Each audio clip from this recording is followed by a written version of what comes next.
Okay, this is part 25 of Champion. Day. When I was 15, I broke into a bank in Los Angeles after guards standing at its back entrance didn't believe I could do it in 10 seconds. The night before, I had made a detailed mental checklist of the layout of the bank, noting every foothold and window and ledge, and guesstimated every floor inside.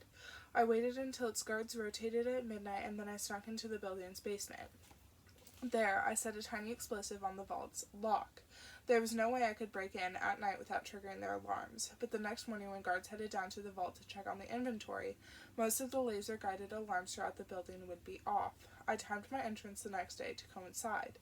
As I taunted the guards at the bank's back entrance, the guards inside the bank were opening the vault door, and the explosive went off. At the same time, I leaped through the bank's second-floor window, then down the steps, then into the vault through smoke and dust, and made my way out of the building by hooking the bank's waiting line chains to myself and swinging out of the top floor. You should have seen me. Now, as I walk straight up the inner ramps of a pyramid dock and toward the entrance of my very first colony's airship, flanked on both sides by colony soldiers, I run through my old bank stunt and felt an overwhelming urge to flee, to swing onto the side of the ship, lose the troops tailing me, and weave into its vents.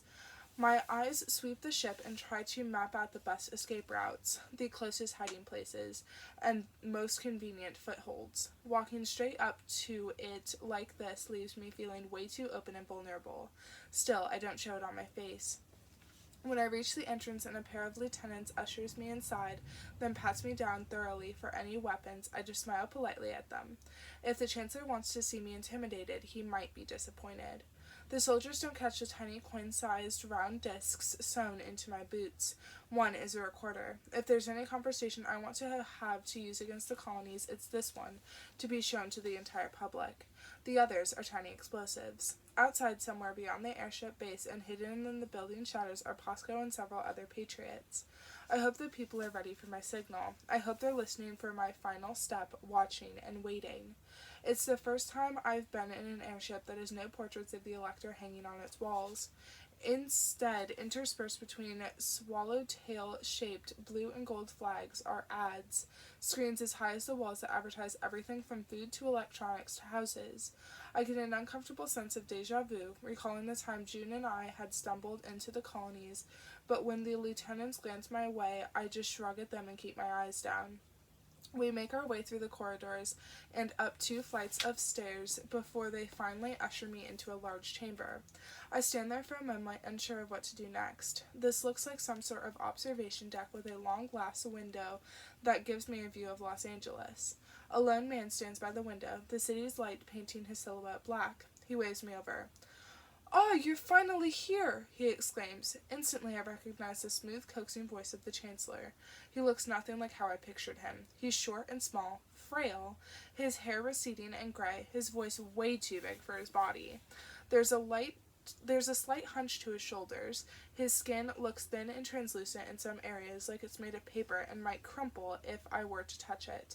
I can't keep the surprise off my face. This is the man who rules over corps like Descon, who threatens and bullies an entire nation and negotiates with manipulative precision. A little anticlimactic, to be honest. I almost write him off before I get a good look at his eyes. And that's where I recognize the chancellor I've spoken to before. His eyes calculate, analyze, and deduce me in a way that chills me to the bone. Something is incredibly wrong about them. Then I realize why. His eyes are mechanical. "Well, don't just stand there," he says. "Come on over. Enjoy the view with me, son. This is where we'll have you make your announcement. A nice vantage point, isn't it?" A retort. The view's probably better with all the colony's airships in the way, is on the tip of my tongue, but I swallow it with some effort and do as he says. He smiles as I stop beside him, and I do my best not to look into his false eyes. "Well, look at you, all young and fresh-faced." He claps me on the back. "You did the right thing, coming here." He gazes back at Los Angeles. "Do you see all that? What's the point of staying loyal to that? You're a colonian now, and you won't have to put up with the Republic's twisted laws anymore. We'll treat you and your brother so well that you'll soon wonder why you ever hesitated to join us." From the corner of my eyes, I make note of possible escape routes. "What'll happen to the people in the Republic?" The chancellor taps his lips in a display of thoughtfulness. The senators, unfortunately, might be less happy about the whole thing, and as for the elector himself, well, you can only have one real ruler for one country, and I am already here. He offers me a smile that borders on kindness, a startling contrast to his actual words. He and I are more alike than you might think. We are not cruel. We are simply practical, and you know how tricky it can be to deal with traitors. A shiver runs down my spine. And the princeps elects? I repeat, what about the patriots? This was part of our deal, remember? The chancellor nods. Of course I remember. Day, there are things you'll learn about people and society when you get older. Sometimes you just have to do things the hard way. Now, before you work yourself up into a panic, know that Miss Icarus will be unharmed. We already have plans to pardon her for your sake, given that you'll be helping us out. Part of our deal, just like you said, and I do not go back on my word. The other princeps elects will be executed along with the elector. Executed. So easy, just like that. I get a nauseous feeling in my stomach at the memory of Andon's botched assassination. This time he might not be so lucky. As long as you spare June, I managed to choke out. And as long as you don't hurt the patriots or my brother. But you still haven't answered my first question. What will happen to the people of the Republic? The chancellor eyes me, then leans closer. Tell me, Day, do you think the masses have the right to make decisions for an entire nation? I turn to stare at the city. It's a long drop from here to the bottom of the naval base. I'll have to find a way to slow myself down. The laws that affect an entire nation will also affect that nation's individuals, yeah? I reply, goading him. I hope my recorder's picking all this up. So of course the people have a right to contribute to those decisions. The chancellor nods. A fair answer. But fairness does not power nations, Day, does it? I have read histories about nations where every person is given an equal start in life, where everyone contributes to the greater good and no one is richer or poorer than anyone else.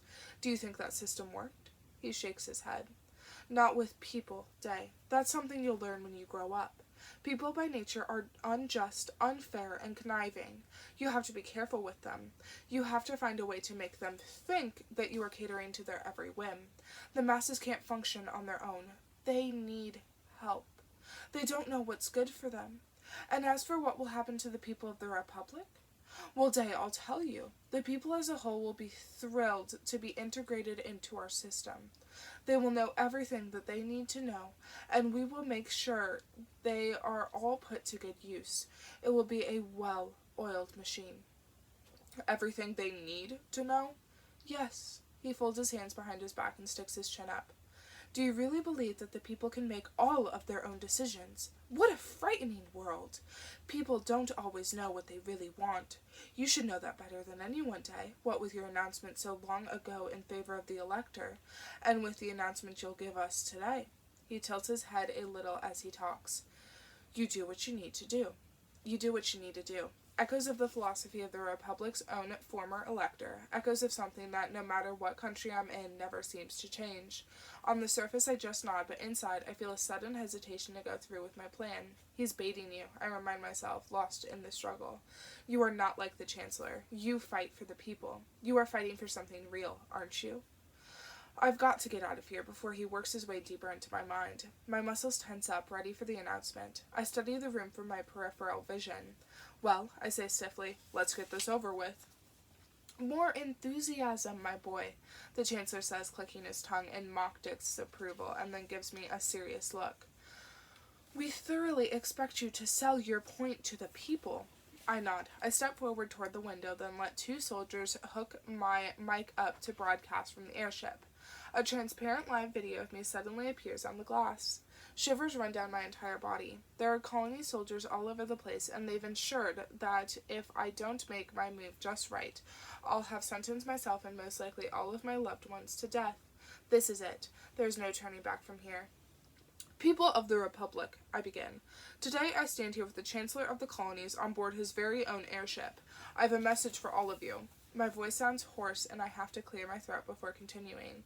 When I shift my toes, I can feel the bump of the two tiny explosives on the bottom of my boots' soles ready for my next move. I hope to hell that the markers that Posco and the other runners and I left across the city have done their work, and that the people are prepared. We've been through a lot together, I continue. But few things have been more trying than the last few months in the Republic. Believe me, I know. Adjusting to a new elector, seeing the changes that have come around, and as you all know by now, I haven't been doing so well myself. My headache throbs as if in response. Outside the airship, my voice echoes across the city from the video feed playing from dozens of colonies' airships and hundreds of Los Angeles jumbotrons. I take a deep breath as if this might be the last time I ever speak to the people. You and I will probably never get a chance to meet, but I know you. You have taught me about all the good things in my life and why I fought for my family for all these years. I hope for great things for your own loved ones, that they can go through life without suffering the way mine have. I pause here. My eyes turn to face the chancellor and he nods once, coaxing me on. My heart is beating so loudly that I can barely hear my own voice. The colonies have much to offer you, I say, my voice growing stronger. Their ships are now in our skies.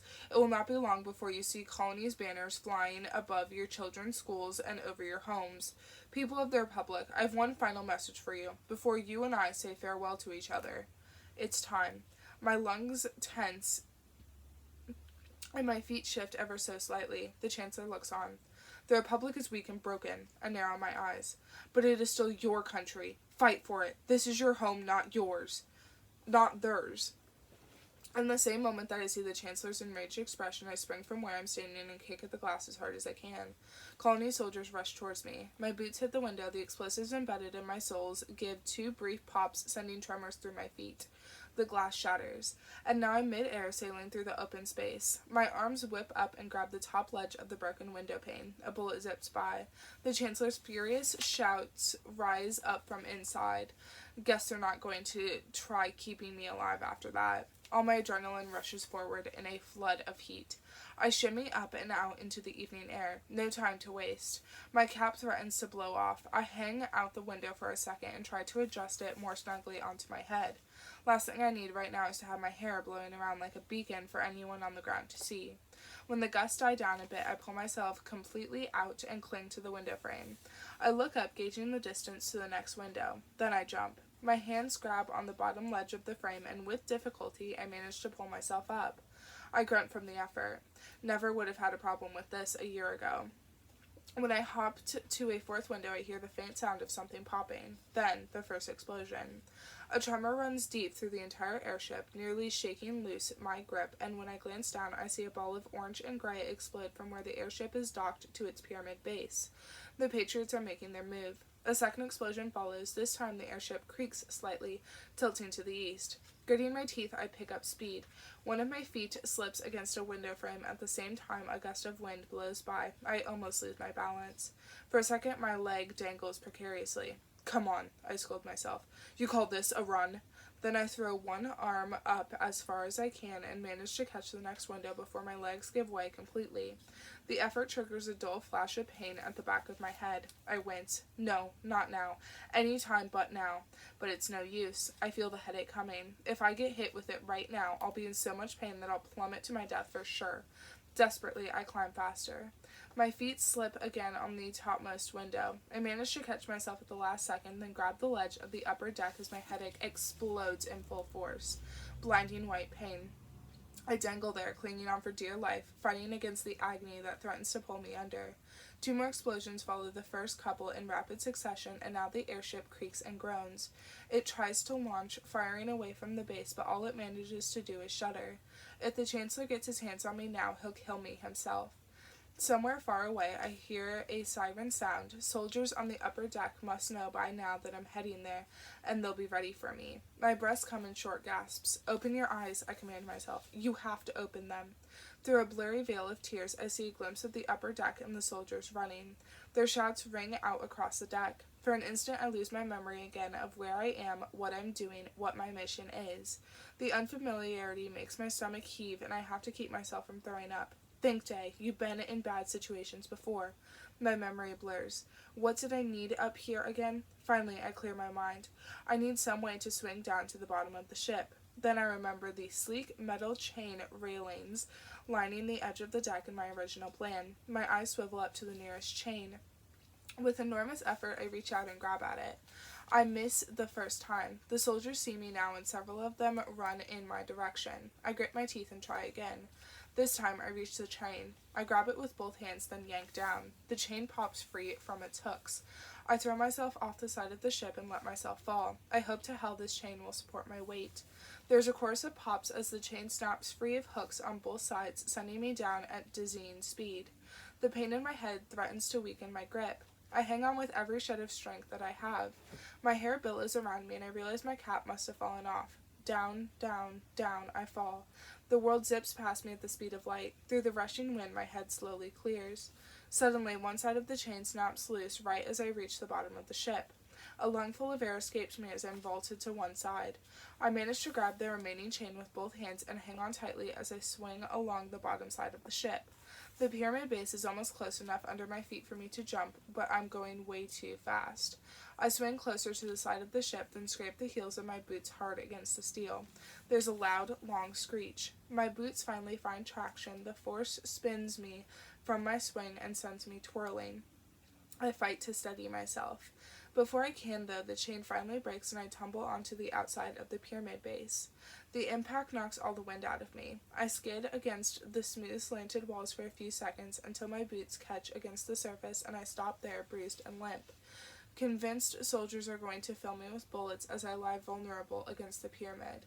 Posco and the others will know by now that I've made my move, and they'll be setting off the bombs all along the naval bases. I better get off this thing before I'm burnt to a crisp. That thought fills my mind and gives me the strength to pull myself up. I slide down the side as fast as I can. Below, I already see colonies' soldiers rushing to stop me. A sense of hopelessness stabs me. There's no way in hell I'll get past all of them in time. Still, I keep moving. I have to get away from the explosion site. I'm several dozen yards from the bottom. Soldiers are clamoring up to seize me. I tense, push myself up into a crouch, and quickly move sideways against the slanted base. I'm not going to make it. The instant this crosses my mind, the two final explosions go off under the airship. A huge roar above me shakes the earth, and when I glance behind me, I see an enormous fireball rise up from where the airship is docked with the top of the base. All along the naval base, orange flames burst from every single pyramid dock. They've gone off in unison. The result is absolutely jaw-dropping. Quickly, I glance back to the soldiers who were chasing me. They paused, shocked by what they're witnessing. Another deafening burst of flame erupts above us, and the tremors knock everyone off their feet. I struggle to stabilize myself against the slanted wall. Move, move, move. I stagger down the last few yards of the base's wall and fall to my knees on the ground. The world spins. All I can hear are the shouts of soldiers and the roar of the infernos lighting up the naval bases. Hands grab me. I struggle, but I have no more strength left. Suddenly they drop me and I hear a familiar voice at my side. I turn in surprise. Who is this? Posco. His name is Posco. His bright gray eyes crinkle at me. He grabs my hand and urges me to run. Nice to see you alive. Let's keep it that way.